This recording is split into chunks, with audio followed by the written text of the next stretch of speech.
মুরব্বি মুরব্বি মনা যাদেরকে ইনফ্লুয়েন্সার বাইত্যা সেই ইনফ্লুয়েন্সার নামক ইনফ্লুয়েন্সারদের লেনজাজে এখন সোশ্যাল মিডিয়া বার হয়ে গেছে দেখছো? হ্যাঁ, ওরে বাবা রে, সারা বছর বিশ্ববিদ্যালয়ের নাট্যকলায় বললাম আমরা, আর সোশ্যাল মিডিয়ায় জনগণের সাথে ফ্যান ফলোয়ারদের সাথে নাটক করে গেলে তোমরা। বাহ বাহ বাহ বেটা, সব लोगों ने मिलकर हम लोगों को कैसा चुतिया बनाया, बहुत ज्यादा से। तो हमको ये कहना थे बाबू भाई हमसे क्षमा कर दीजिए, हमारा धोती मत खुलिए हमारा धोती। ये तहसीनेशन ने जिस आगुन लगाया, इन्फ्लुएंसर का लेंजा बाहर कर दिया भाई। देखा क्या आप लोगों ने, देखा क्या?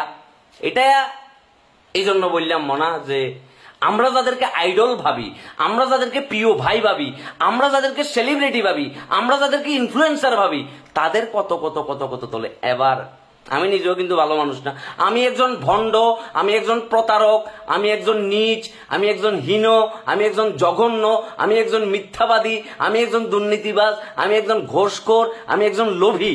এই সকল মানবিক গুণাবলী কিন্তু আমার ভিতরে আছে।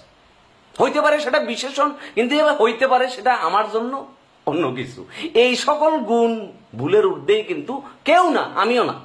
কিন্তু কথা হইছে এই যে এতগুলো মানুষ তোমাকে ফলো করে, তোমাকে পছন্দ করে, সুন্দর সুন্দর মিষ্টি ভাষায় ইংলিশে কথা বলি, তাদেরকে সুন্দর করে বুঝাই, মাঝে মধ্যে রসকর সিঙ্গারা বলি, মোস্তাক ডালি যে আবু মুসা গাট্টি গুছা, আবু মুসা যে নিজেদের গাট্টি গুছাই অন্যান্য জায়গায় চলে গেছে, তোমরা কি সেটা দেখতে পাইছো? কোন এক সময় নর্থ সাউথ ইউনিভার্সিটির এক ছেলে আমাকে বলছিল যে আমি তো নোয়াখাইলা খাড়াইস, কারণ আমি শুদ্ধ ভাষায় কথা বলতে পারি না। এখন আমার কি উচিত ছিল তাকে যাই বুঝানো যে আমি কি আসলে প্রমিত ভাষায় কথা বলতে পারি নাকি পারি না। তো এই সকল ইনফ্লুয়েন্সার নামক ইনফ্লুয়েন্সারদের লেনজা যেভাবে করে বাইর হইতেছে, কাকারে কেউ তার কাকার 2.5 ইঞ্চির রিমোটের টুনটুনির ভিডিও সরাইতে চায়, কেউ আবার মনে করে যে এটা নিয়ে মকিং করে, কেউ আবার মনে করে যে টাকা পয়সা খায়, ভিডিও বানায় সোশ্যাল মিডিয়া সারি দেয়। কাকারে তোরা কত নাটক দেখাবি? এই জেনজি জেনারেশন তারা যেমন মোবাইলে ডুবে ছিল, তারাই দেশটাতে আবার আন্দোলন করে বিশাল এক মনে করছে কি পতনও ঘটাইছে। আবার তারাই কিন্তু কি তোমাদেরকে আইডল বানাইছিল, আবার তারাই কিন্তু তোমাদের প্যান্ট শার্ট খুলি নামাই দিছে কাকা। সুতরাং সাধু সাবধান, এই জেনারেশন কিন্তু সবকিছুই করতে পারে। আমি সেই জন্য বললাম যে আমি একজন ভণ্ড, আমি একজন নীচ, আমি একজন হীন, আমি একজন লোভী, আমি একজন মিথ্যাবাদী, আমি একজন জঘন্য। কিন্তু সেটা যদি ওপেন ক্যামেরাতেই তুমি বলতে না পারো, তাহলে সমস্যা কই ভাইয়া? তোমার পাপের কথা তোমার বলতে সমস্যা কোথায়? না তাহলে তো ফ্যান ফলোয়ার কমে যাবে। কেন না এত ফ্যান ফলোয়ার দিয়ে কি করবে? যারা তোমাকে সেলিব্রিটি বানাইলো, যারা তোমাকে পরিচিত মুখ বানাইলো, যারা তোমাকে জনপ্রিয় করলো, দিন শেষে তাদের হোমটাই মারে দিছে অন্য মানুষের তুমি টিয়া খাই। ওরে